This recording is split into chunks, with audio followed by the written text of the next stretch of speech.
है, सावन में जल खड़कती है और जो को बिठाती है और नैनों में जो बिठाती है, सखी नैनों में गजरा लगाती है, सखी नैनों में गजरा लगाती है और नैनों में मुझको बिठाती है। कजरे का रंग काला इसलिए काला, कजरे का रंग काला इसलिए काला, जरा काला तेरा रंग काला, जरा नाम बता काला तेरा रंग काला, तू काला हो कर दी जग से निराला, तू काला हो कर दी जग से निराला, जरा बता दे काला तेरा रंग काला, जरा बता दे काला तेरा रंग काला, मेरा रंग काला मेरा रंग काला मेरा रंग काला मेरा रंग काला। बस इनको तो दर्शन चाहिए और कुछ अभिलाषा इनके मन में है ही नहीं। एक गोपी एक दिन दर्शन करने के बहाने सोचा कैसे जाऊं, कुछ तो बहाना होना चाहिए। तो इसने क्या किया कि सोचा आज अपने घर में चौका लगाती हूँ और गोबर के बहाने भगवान कन्हैया का दर्शन करने जाऊंगी। तो गोबर के बहाने ये जो है टोकरी लेकर के नंद भवन में चली गई और मैया से कहा, मैया मुझे गोबर दे दे। ध्यान से सुनो, फिर भजन खत्म हो जाता है, फिर गप्पियों में लग जाते हैं आप लोग हैं।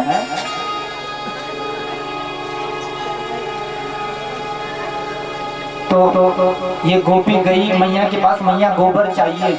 मैया ने कहा, अरे गोबर मांगने की क्या जरूरत है, ले जा जितना तेरे को चाहिए, चले जा गौशाले में।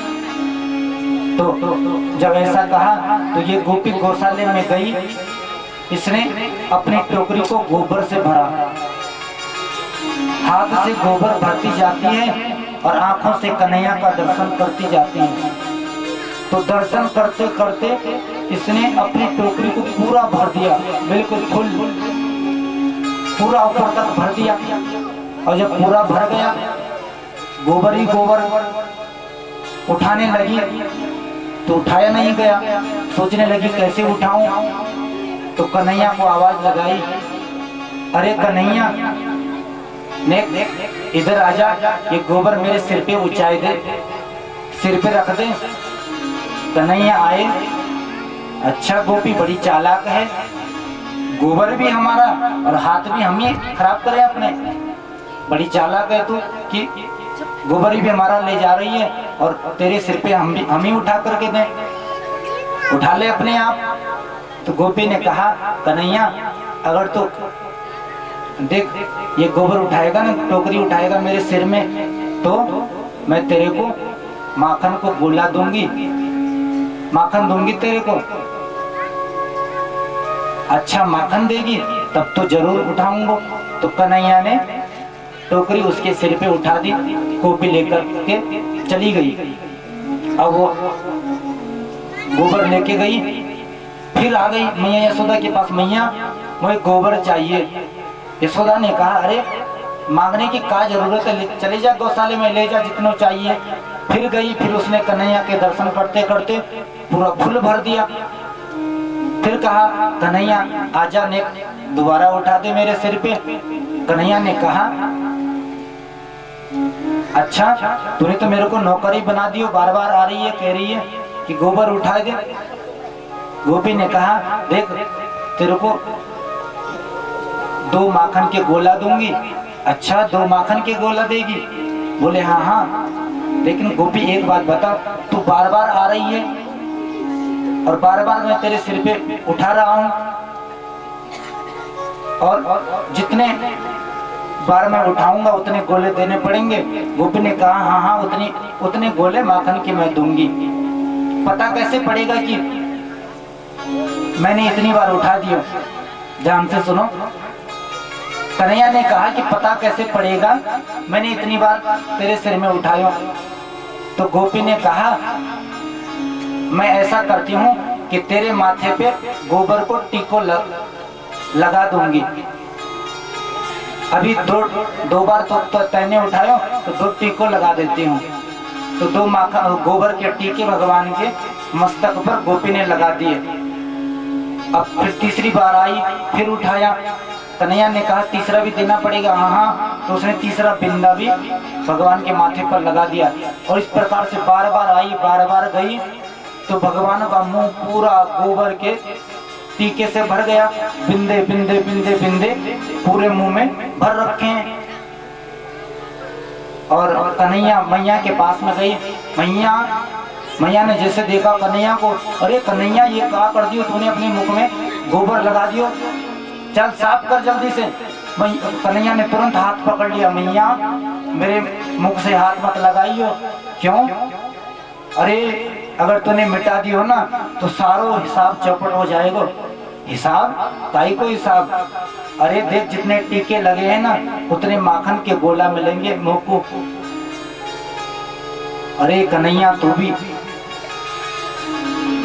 माखन के पीछे इतना पड़े रहे, आजा मैं तेरे को माखन देती हूँ। तो इस तरह से भगवान उनके साथ में लीला कर रहे हैं, गोपियों के साथ में। ब्रह्म नारायण आज स्वयं एक नटखट रूप बन करके आया और इनके साथ में लीलाएं करने लगा। शेष महेश गणेश दिनेश सुरेश जाहि निरंतर ध्यावे, चाहे अनादि अनंत अखंड अखेद अभेद सुभेद बतावे। नारद से सुख व्यास रटे पछहारे तो पुनि पार न पावे। और ताही अहीर की छोहरिया छचिया बर छाछ पे नाच नचावे, छचिया बर छाछ पे नाच नचावे। भगवान माखन के पीछे इतने पागल। गोपियां कहती हैं तेरे को माखन दूंगी, एक बार ठुमका मार करके अपना नृत्य नाच दिखा दे, नृत्य दिखा दे। तो कन्हैया उन गोपियों के सामने नाच रहे हैं। क्यों? कि मुझे माखन मिलेगा। फिर कन्हैया कहते हैं कि गोपी मेरो नाच अच्छा लगा? गोपियों ने कहा नहीं नहीं अच्छा नहीं लगा, दोबारा नाच के दिखा। और ऐसे ही बार बार कन्हैया को नचाती रहती हैं। बड़ी दिव्य लीला माखन चोरी की प्रभु ने करी। जय जय श्री राधा रमण, जय जय नवल किशोर, जय गोपी चित चोर प्रभु, जय जय माखन चोर। बोल माखन चोर भगवान की जय। एक दिन भगवान ने सोचा कि माखन तो खूब खा लिया, पर अब जरा वृंदावन की मिट्टी का भी स्वाद चख लें, यहाँ की मिट्टी कैसी है। एक दिन ग्वाल बालों के साथ में ब्रह्मांड घाट पर भगवान गए थे। चुपके से भगवान ने अपने मुख में मिट्टी रख दी। बलराम जी ने देख दिया, कहा कन्हैया तूने मिट्टी खाई? कन्हैया ने कहा नहीं नहीं, अरे मैंने तेरे को देखा है। तुरंत बलराम जी ने हाथ पकड़ा, मैया के पास में लाए। मैया तेरो लाला जो है बहुत बिगड़ गयो, ये कन्हैया आज यानी मिट्टी खाई। मैया ने कहा यानी मिट्टी खाई? बोले हाँ हाँ। अच्छा, अरे राम राम, मैंने तो यहाँ पे ध्यान ना दियो।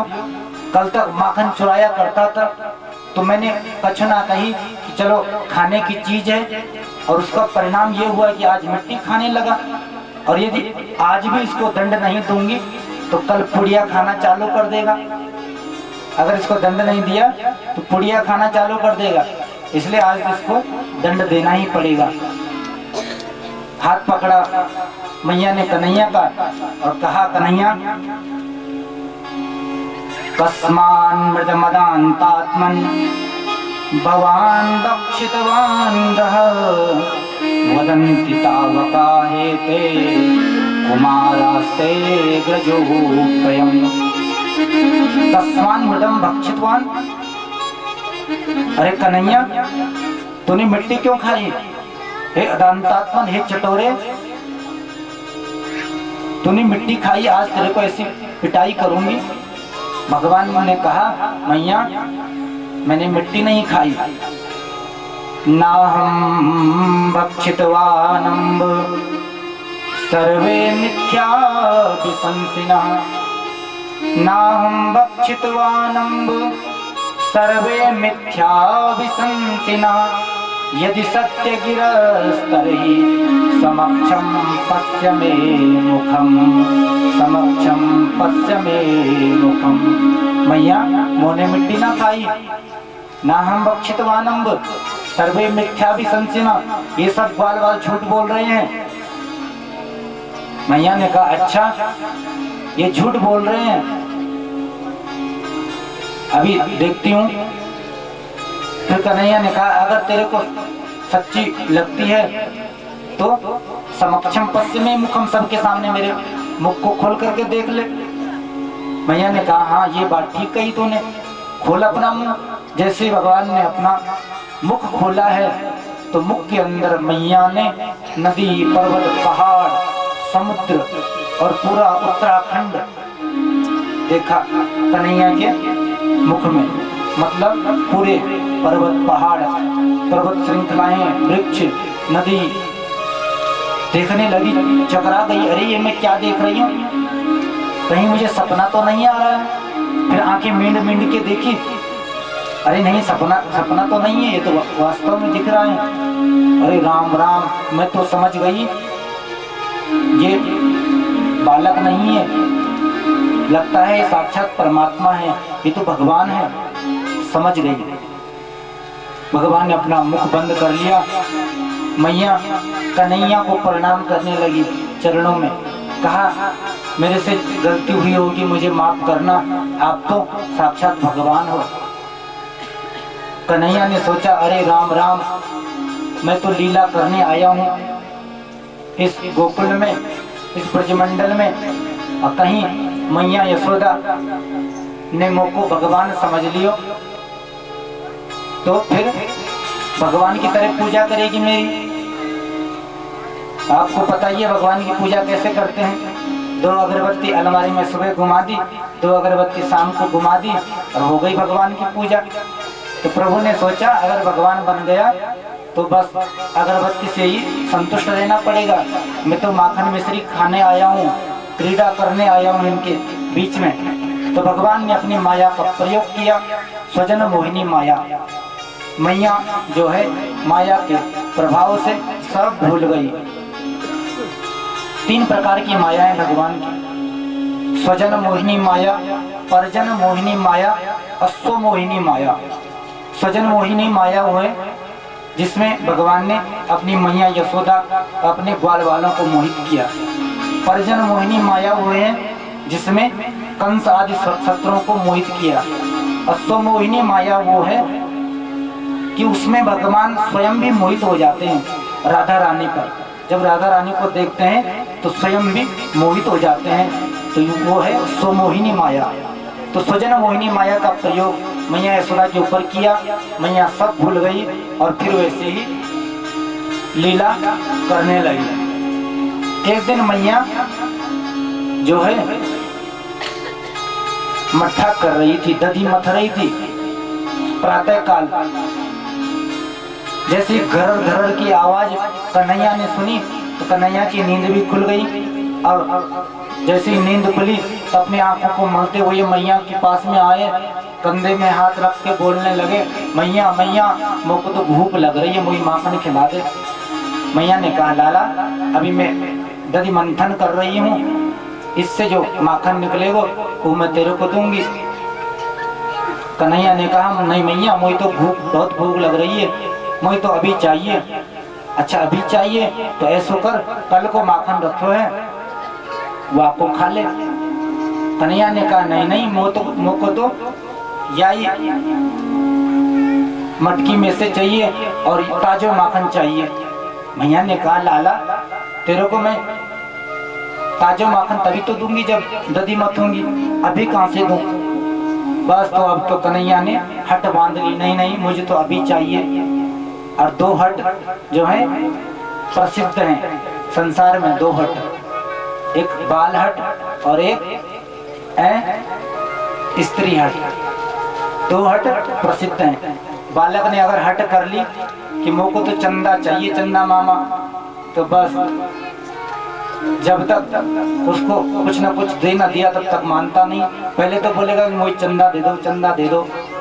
बहुत हटीले होते हैं बच्चे, अब क्या समझे बेचारे बालक। तो जो हट कर दें तो माता पिता को देना ही पड़ता है।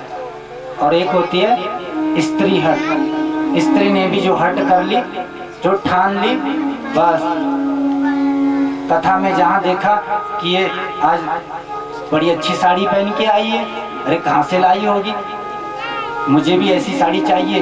घर जाकर के पति को बोलेगी मुझे भी ऐसी साड़ी लेके आनी है।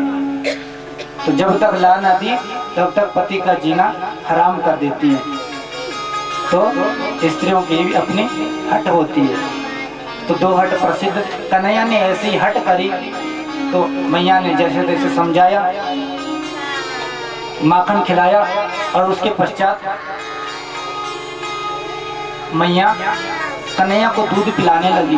दूध पीते पीते कन्हैया ने मैया से पूछा, कन्हैया ने मैया से पूछा, मैया एक बात बता कि तो को दूध ज्यादा प्यारो लगे कि पूत? तो को दूध ज्यादा प्यारो लगे कि पूत? मैया ने कहा अरे कन्हैया तू भी कैसी बात करे, अरे तेरे सामने दूध का चीज है, मुझे तो अपनो पूत कन्हैया बहुत प्यारो लगे। कन्हैया ने कहा अच्छा। तब तक मैया को याद आई, अरे अभी अभी चूल्हे पर दूध चढ़ा के आई मैं, अगर गई नहीं तो सारा दूध उफन जाएगा, गिर जाएगा। तो मैया ने तुरंत कन्हैया को उठाया, जमीन पर पटका और भागती भागती अंदर चली गई दूध निकालने।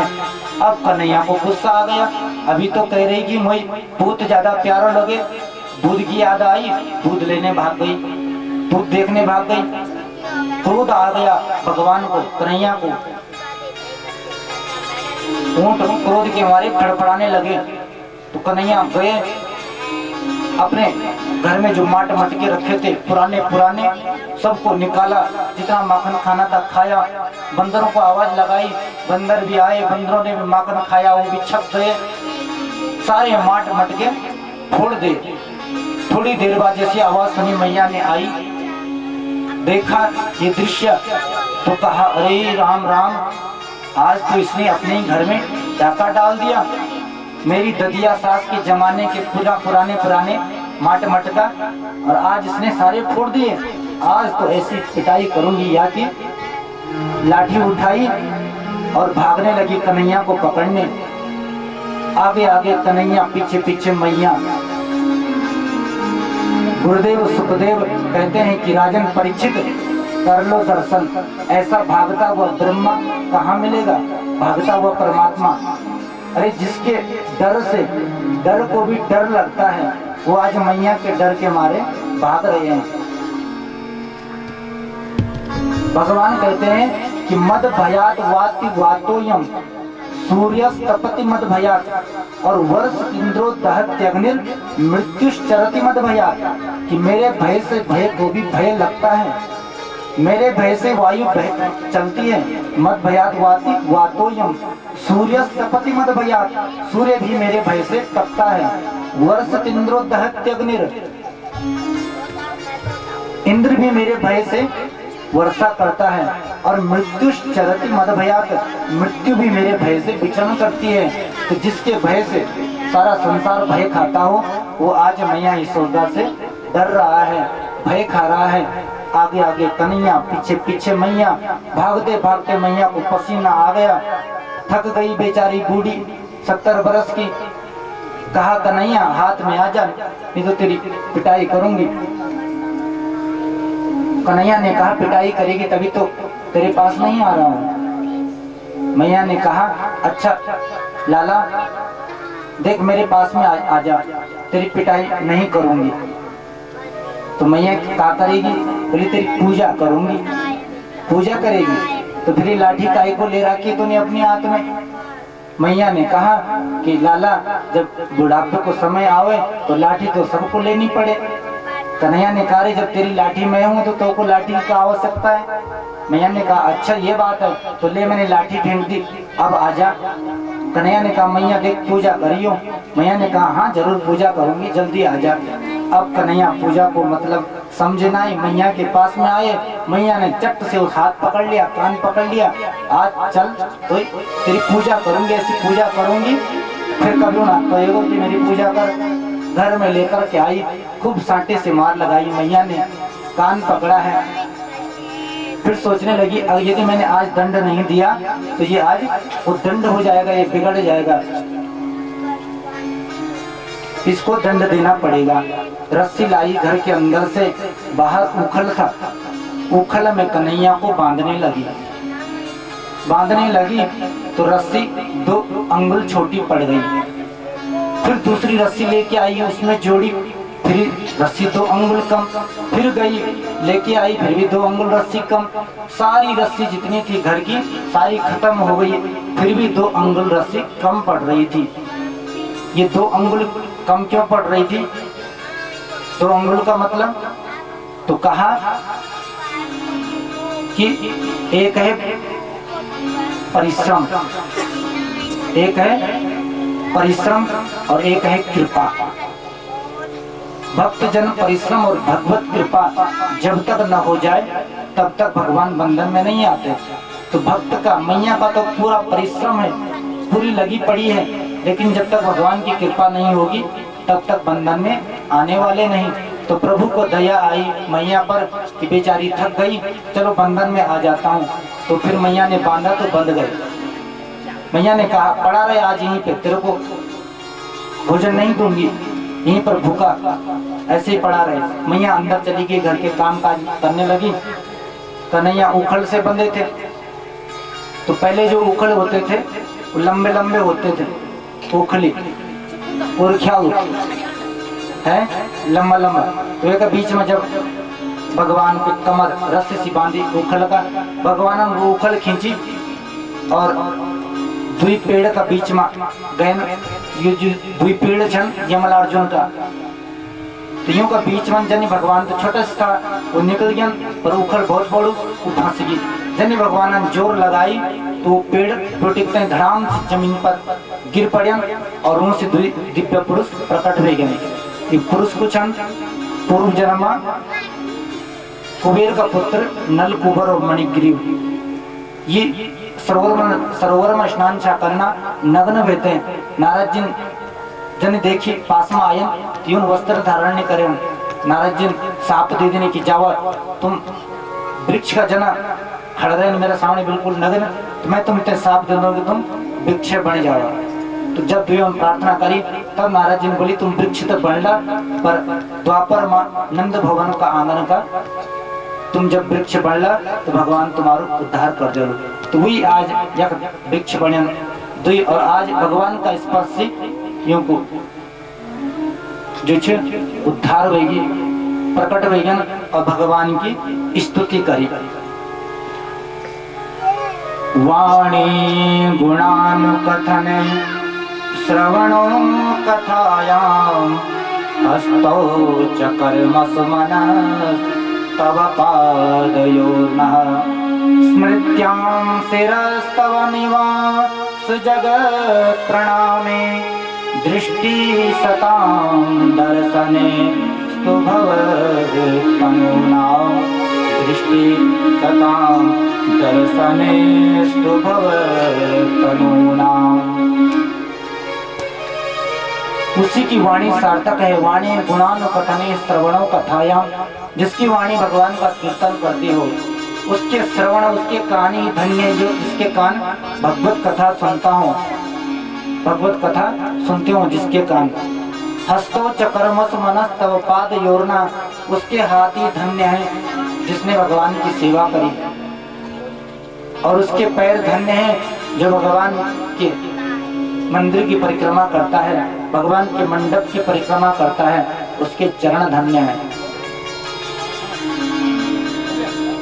उसका जीवन सार्थक है जिसने भगवान के चरणों में अपने चित्त को लगा लिया, मन को लगा लिया। भगवान का नाम तो उद्धार करने वाला है, कल्याण करने वाला है। जैसा कि मैंने कल कहा था, जाने में लो चाहे अनजाने में लो, लेकिन लो तो वो अपना काम करेगा। जब किसान बीज बोता है ना खेत में, तो वो ये नहीं देखता कि बीज उल्टा पड़ा या सुल्टा पड़ा, ये नहीं देखता। बीज कैसे भी पड़े वो तो जमेगा ही। उसी प्रकार भगवान का नाम उल्टा लो सुल्टा लो कैसे भी लो, उसका काम है तारना, वो तो तारेगा ही। तो जो प्रभु ने ये मानव तन दिया है, तो उससे जितना हो सके प्रभु के नाम का अवश्य गुणगान करना चाहिए। ये जो मानव तन अनमोल शरीर हमें प्रदान किया है, तो भगवान की स्तुति करी, भगवान ने इनका उद्धार किया। नंद बाबा आए, उन्होंने देखा कि कन्हैया ऊपर से बंधे। पूछा किसने बांधा तेरे को? बोले मैया ने। अब तो नंद बाबा ने मैया को डांट लगाई, तो तूने इतने से लाला को बांध दियो, बेचारे के ऊपर पेड़ गिर जाते तो संकट आ जाता। जैसे तैसे फिर कन्हैया को उखल से खोला है। नंद बाबा ने पूरे गोकुल में सबको आवाज लगा दी, सब आए और एक सभा बिठाई। सभा में नंद बाबा ने कहा, भैया अब इस गोकुल में नहीं रहना है, यहाँ हम जब से आए तब से कोई ना कोई संकट हमारे ऊपर आ रहे हैं। अब इस यहाँ नहीं रहेंगे, कहाँ जाएं? तो उपनंद खड़े हो गए और उन्होंने कहा कि नंद बाबा मुझे तो एक ही प्यारी जगह लगती है। वैसे तो इस ब्रजमंडल में बहुत सारे वन हैं, कामवन, तालवन, मधुवन, वृंदावन, गोवर्धन, बहुत वन हैं, लेकिन जो एक वन है ना, वो मुझे बहुत अच्छा लगता है। कौन सा वन? तो कहा कि वनम वृंदावनम नाम पसव्यम नवकाननम गोप गोपी गवां सेव्यम पुण्याद्रि तृणवीरम। बाबा जो वृंदावन है ना, बहुत सुंदर, पसव्यम नवकाननम, बहुत दिव्य है, हमारे लिए बहुत अच्छा रहेगा। तो सबको पसंद आ गया। सब जो है अपनी बैलगाड़ियों में अपने सामान को लदा है और सारे चल पड़े वृंदावन की ओर। अपनी गाड़ियों में सामान लद करके आते आते पहुंचे वृंदावन में। वृंदावन को देख करके सब बड़े प्रसन्न हुए, ग्वाल बाल, और कहने लगे कि वृंदावनम गोवर्धन यमुना पुलिनानि च वीक्षासित उत्तमा प्रीति राम माधव यो नृपा। कृष्ण बलराम बड़े प्रसन्न हुए गोवर्धन को देख के, यमुना को देख के, कि हमारी गायियां यमुना में जल पिएंगी, गोवर्धन में घास चरा करेंगे, कितना अच्छा है वृंदावन, अब हम यहाँ गाय चराया करेंगे। कन्हैया मैया के पास में गए, मैया से कहा, मैया मैं अब गैया चराया करूंगा। मैया ने कहा, लाला अभी तू छोटा सो है, ऐसा कर अभी तू बछड़ों को चरा ले, जब धीरे धीरे बड़ा हो जाएगा बछड़ों को चराते चराते बाद में गाय चराना। तो भगवान बछड़ों को चराने ले जाने लगे। एक दिन एक राक्षस भगवान के बछड़ों में आकर के और बछड़ा ही बनकर के आ गया, बछड़े का रूप लिया। प्रभु ने इसको पहचान लिया, इसके पैर पकड़े, जमीन पर पटका और गोविंदाय नमो नमः, ये समाप्त हो गया। एक ऐसे ही यमुना के तट पर बकासुर, बकी पुतना का भाई बकासुर बगुल्ले के रूप में आया था इन ग्वाल वालों को भगवान को मारने। भगवान ने जैसे ही भगवान को पता लगा कि ये राक्षस है, उसकी